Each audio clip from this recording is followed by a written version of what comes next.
Hey folks, Callan here from Sumthins Recording, and today I want to show you one trick to make your kick drum cut through the mix. We're going to be exploring getting your kick drum to just cut through the mix today, but before we dive in, if you are looking to dial in a repeatable workflow for cranking out professional sounding drum mixes, then I want you to go through my 3-step framework for mixing drums workshop. This workshop is going to walk you through my 3-step process, a simple 3-step process that will help you create professional sounding drum mixes right from your home studio. It is a 100% free to watch, on-demand video training, and you can get access to that by clicking the link below in the video description.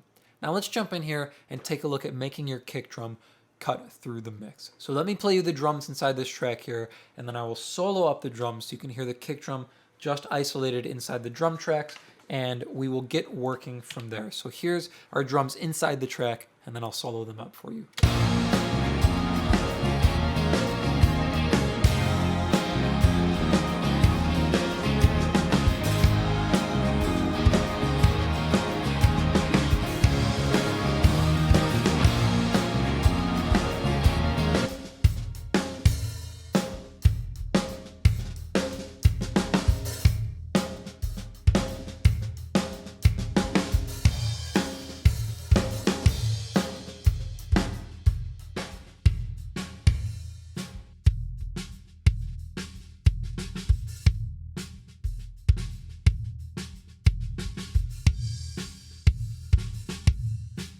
So you can hear it's a nice sounding kick drum, but it doesn't quite cut through the mix the way I want it to. I want it to be a bit more aggressive, and I want it to have that top end that's going to just cut through the mix. You're always going to hear that top end on that kick drum. It's got the weight I want, but I want a little bit more exaggeration from that top end attack.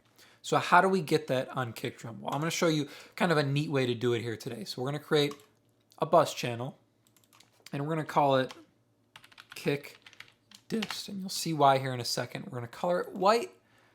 We're going to send it into our drum bus here, and then from our kick level here, so this is our bus for our kick in and our kick out, we're going to send full level to our kick dist. So we've pretty much just created a copy of our kick track here.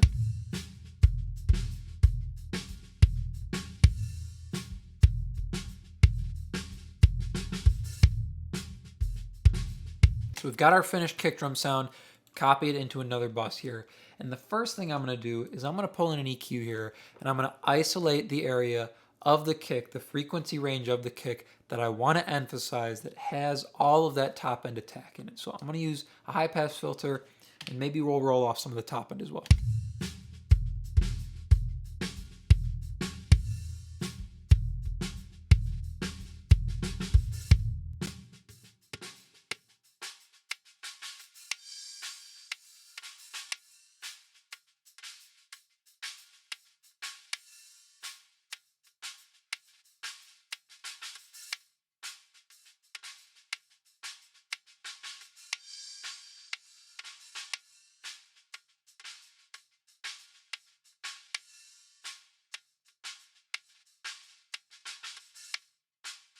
So we've zeroed in on just the frequency range of the kick that we want to emphasize and that we want to get more attack from. I don't need anything more from the bottom end. I definitely don't need any more of the low mid area. That's that muddy area on the kick drum. But here from about 1K to about 10K, that's all that high mid and that top end click that I want to bring out more inside the kick. But we're not done yet. You could just add this underneath your kick drum, and as a matter of fact, we'll do that. So we'll pull up just this underneath our kick, and you can hear what just this adds.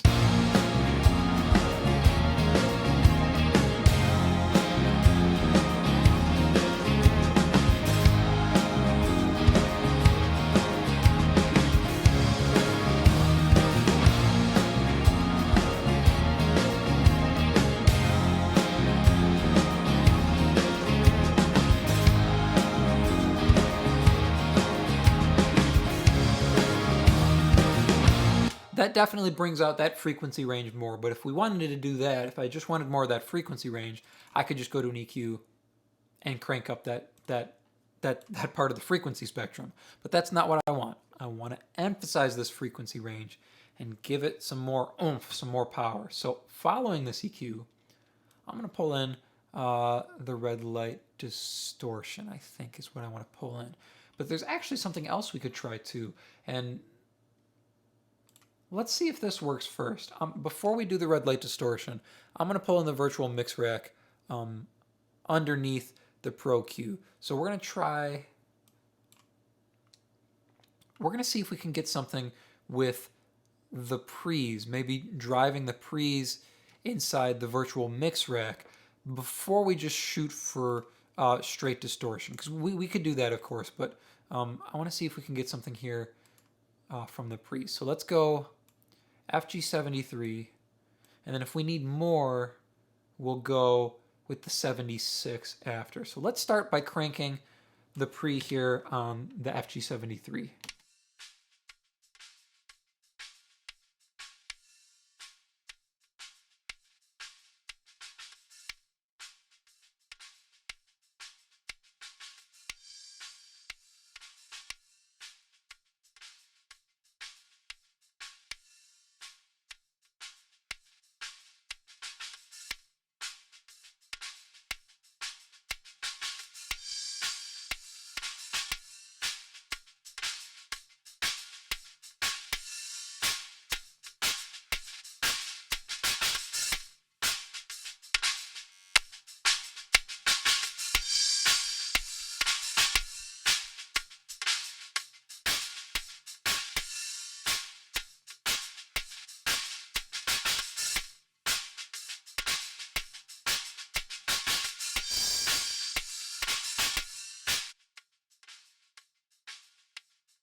So we've done quite a bit here.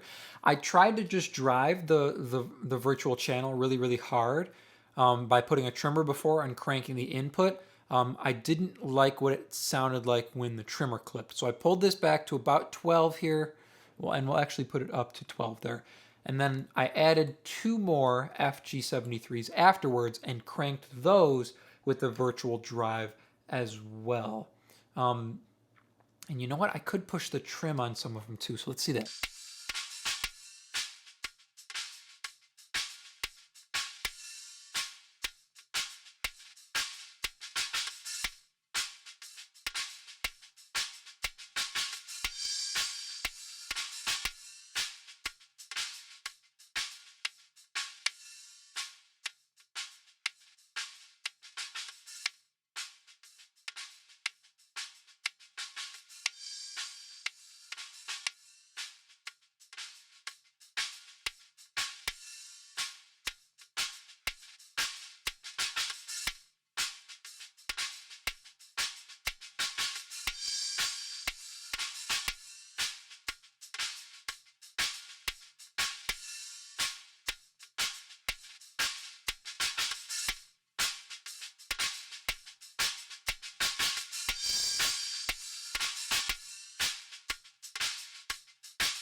That's not bad, but you hear that kind of that fizzy noise on the top end.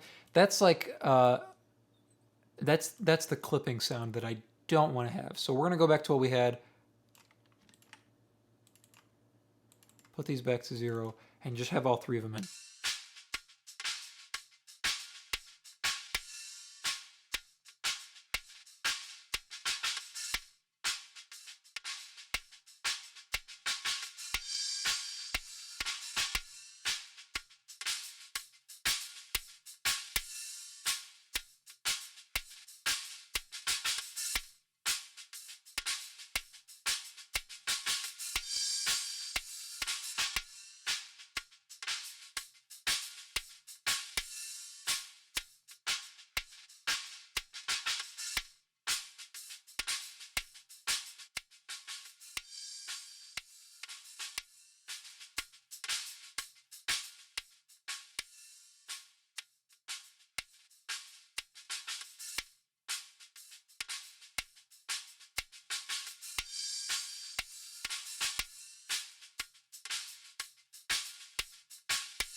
The last thing I added here, we went all in here on all the Slate Digital plugins. That's okay. I put a revival before the 3-channel strips as well and just cranked this. And the thickness, I was surprised, actually gave us a lot of thickness in what we had left from the bottom end. So that's sounding really, really crazy now. So let's pull this down. And we'll add this in underneath our kick drum here and see what we can get.